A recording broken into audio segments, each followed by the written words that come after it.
नको बघ आता न घेतो थोडे तरी पीक हवे ना आता पुढे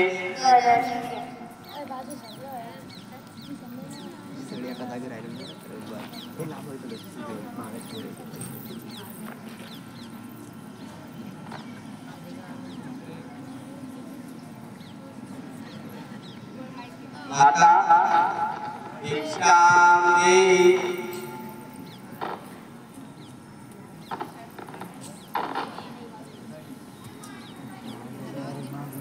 नन्याचा मुला सकाळ सकाळी घराच्या बाहेर निघाला तुझं मागून पाल मारला तुझं मागून सांगू नको तुझा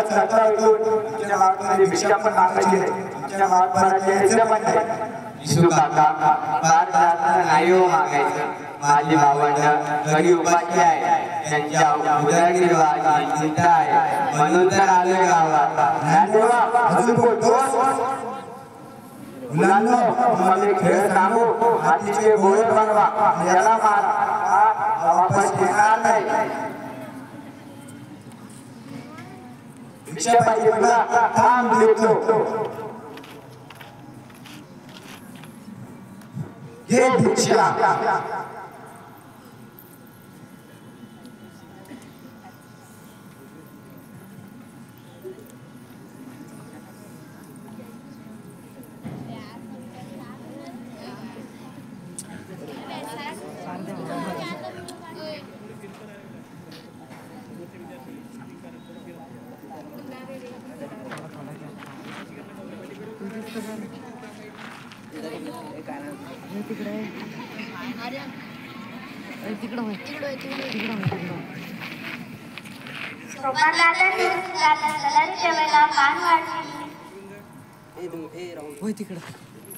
अगं मुक्त्या नाना कुठे नाही जेवायला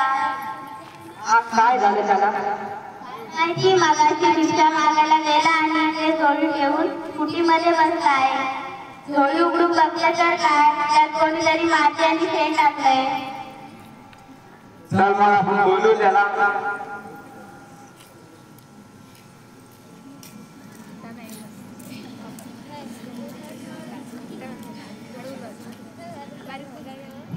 दार उघड ज्ञानात दार उघड अरे ज्ञाना दादा दार उघड साठी उघडणारे ज्ञानदादा साठी उघडणार ऐकणारे चिंता क्रोध मागे सारा साठी उघडा ज्ञानेश्वरा योगी पावन मनाचा सारा अपराध जनाचा ईश्वरा गे झाले वठी संधी सुखी वावे पाणी शब्दशस्त्र झाले केश संधी मानावा उपदेश विश्वपट ब्रह्मदोरा साठी उघडा ज्ञानेश्वरा अरे ज्ञानदादा कोणी जर आपल्याशी वाईट वागलं तर त्यांना क्षमा करावी तू सांगतोस ना आणि आज स्वतःच राहून बसलाय अरे त्या झोळीत माती टाकण्याची बुद्धी भ्रष्ट झाली असतात अरे तिथे शेत आहे तिथे सण असणारच तिथे मुले फुलतात तुझे काय ठोकायचे तिथे एवढा फुलतो तिथे नाव पिकायतात असं रे काय ज्ञानदादा सगळं जग जरी आधी सारखं नाव झालं तरी आपण संत लोकांनी पाण्यासारखं शीतल असायला हवं तुम्हा संत मंडळावर तर खूप मोठी जबाबदारी असते जमलेले ज्ञानदादांनी पाय दुखले रे माझे तू तुझ्या बहिणीसाठी दार उघडायला हवं आणि या समाजासाठी हिंदुत्वासाठी कार्य करायला हवं